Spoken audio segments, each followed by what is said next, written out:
Um, okay, how to start. I like that font. The title's fine, but where do I go? I don't think this is quite right.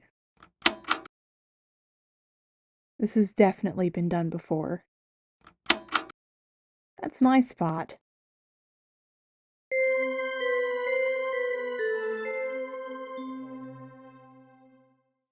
Peter Darling by S.A. or Austen Chant is a story about if Peter Pan grows up and comes back to Neverland to find it has changed since he left. Oh, and in this story, Peter's trans and Hook is gay.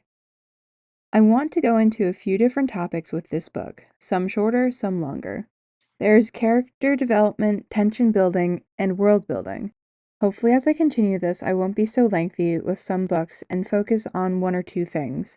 But I am really excited about this one, and this is my first video, so we're going to do it like this.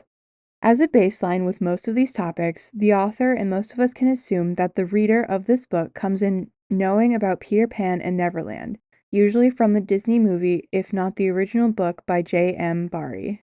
So the concept of second star to the right, never growing up, the Lost Boys, and fighting Hook is something that most, if not all people, know coming into this book.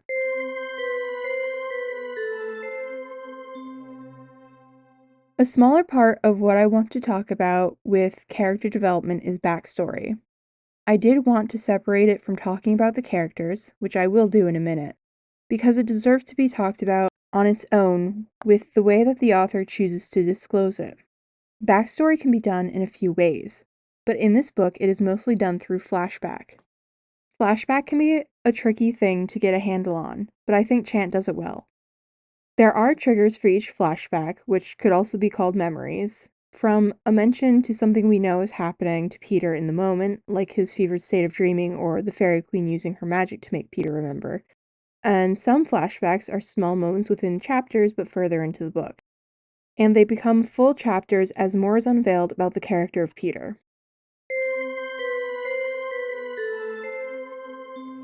Two definitions before we start, as seen on the title. I use both interchangeably while writing my notes, and I suppose using both in this video is appropriate given the goal of the video, which is to examine writing and to hopefully apply it to our own or simply have a deeper appreciation for what goes into writing a story. The first, character development. This is more of a term to describe the process of figuring out and writing a character from what I can get from skimming the internet with Google searches. And then characterization. This definition comes from Merriam-Webster, and it says, the artistic representation in fiction of the human character or motives.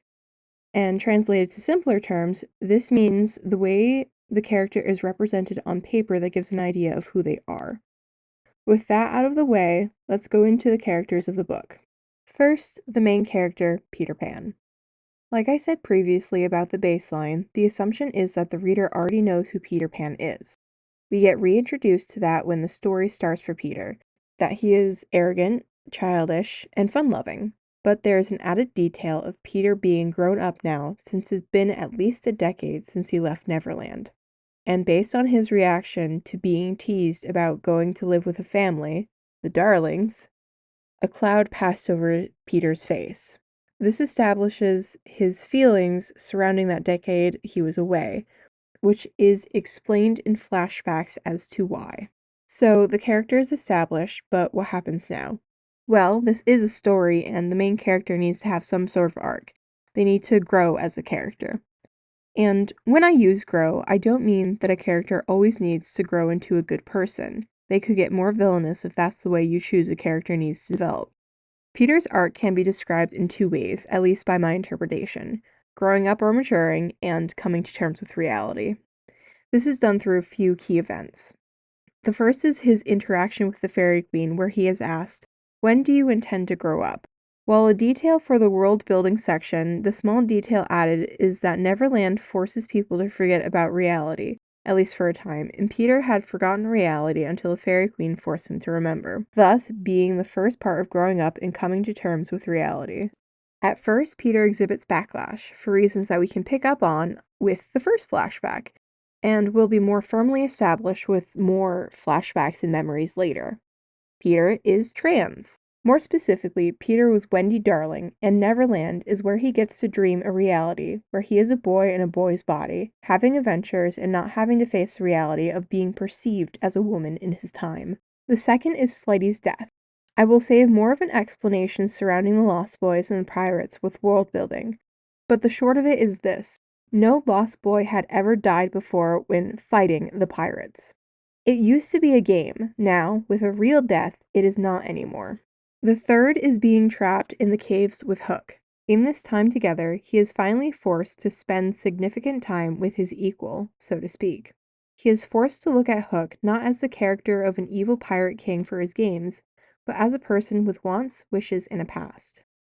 This time spent with Hook also forces Peter to realize exactly what Neverland does to further break apart the dream that Peter had created. And a little hint for later, it is about the Lost Boys not being as real as Peter and Hook. There is also a lot of in-between details with how Neverland is being run, and the development of a relationship between Hook and Peter. But I am trying so hard to be informative and brief, failing miserably, but still trying my best for topics such as these. In the end, Peter does decide to leave Neverland, and again in my interpretation, I think it's only because he had Hook by his side to force some of these realizations of reality, and Hook to face the real world with. The later realization that Hook, or James now, has about Peter being in a woman's body doesn't do anything to what they have established between them, and he accepts Peter as Peter. Having that support helped Peter to finally make the final step towards completion of the arc of growing up / maturing and coming to terms with reality. This is the other big character, and after this one I will do one more character briefly, and then it'll be a completely new section. Captain James Hook, and as we later learn, James Harrington. He's the one who actually starts the book, and again, like Peter, we are building off of what we already know of him from past iterations and introducing the changes made for this story. On page 1, we already know that he's arrogant, he's bored without a challenge, and on page 2, we learn that he is very gay. Speaking for myself and kind of openly admitting that I still need to read more queer books, I do love that page 2 is where the introduction of open queerness is. Without going into detail, it does make sense that as a pirate, Hook is the one that is allowed to be openly gay. Hook does not have the character arc that Peter does. He is not our main character, but he is a close second.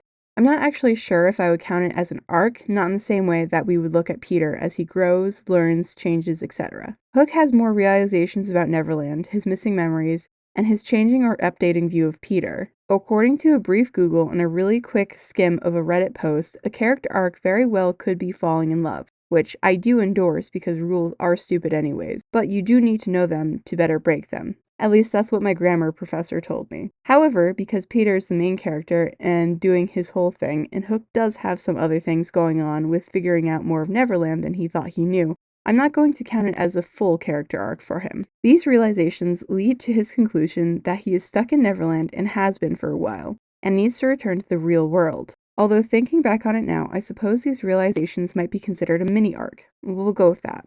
Considered it a good show of writing that I'm struggling with this. I included Hook in character development and characterization because of the way it is written. Much like Peter, it is a slow build of these big revelations for him. His personhood as a gay pirate is well established since the first page, but his connections to the real world and Neverland are what drive the story forward a bit for him outside of his romance and shift in view of Peter.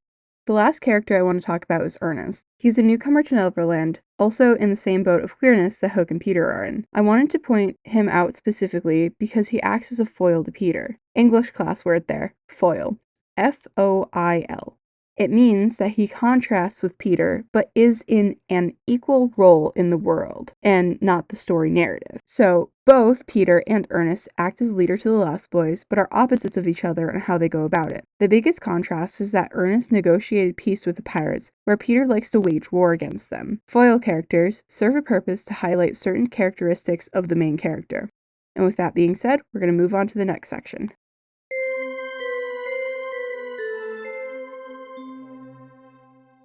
World building is pretty closely tied to the characters' arcs in Peter Darling because of the way that the world is meant to work for the characters. It makes sense. which is one of the things to point out in general with world building. A historical drama wouldn't suddenly start referencing smartphones unless you reveal it was a play or a movie set the whole time. I was going to say you wouldn't have magic in a science fiction universe like Star Trek, but I thought about it for more than a second and just Star Trek's whole thing. With world building, you also need to consider narration style. With Peter Darling, there are new aspects to Neverland that are revealed to the reader as the characters experience them or learn about them. The holding of memories, the realness of the Lost Boys and various pirates, and how deeply Neverland is tied to Peter is all revealed to Peter and Hook at the same time it is revealed to the readers. Except maybe the realness of what may be considered background extras. That is something Peter found out about and Hook already knew. Shifting gears but keeping on the same topic, this is another section where readers would come in with previous knowledge of what they think Neverland is and does, presumably. Chant then works to build up the extra or new bits that are brought into the story, like the memory thing or the Lost Boys. What I wanted to point out with my notes, though, were the change in the fairies' appearances. Disney animated Tinkerbell and later fairy movies are little more than tiny humans with wings. In this book, they are more inhuman, resembling the nature they keep with. Bug body descriptors are used, and the queen is described as changing colors like the seasons. I just think it's a cool little detail.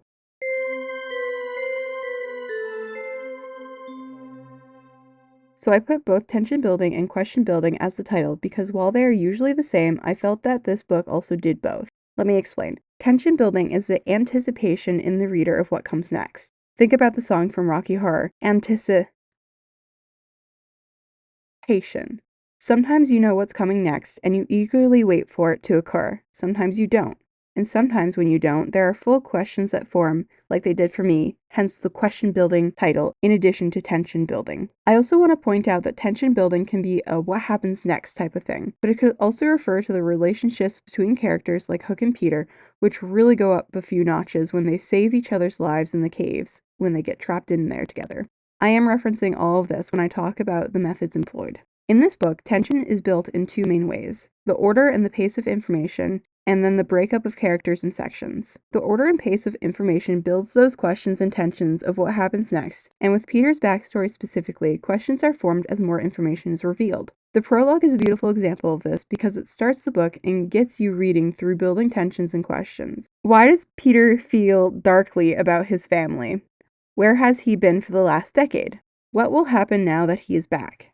And the main tension that doesn't really have a question to go with it, Peter and Hook.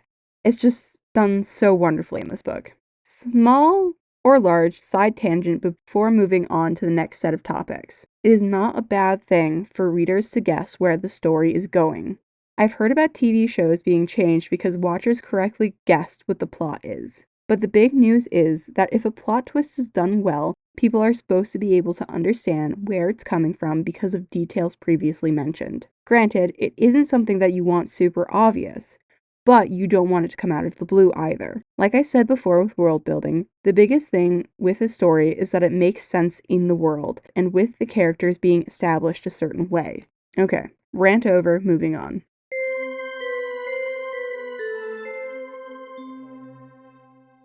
The official definition of Chekhov's gun is that all elements in a story need to be useful or shouldn't be included.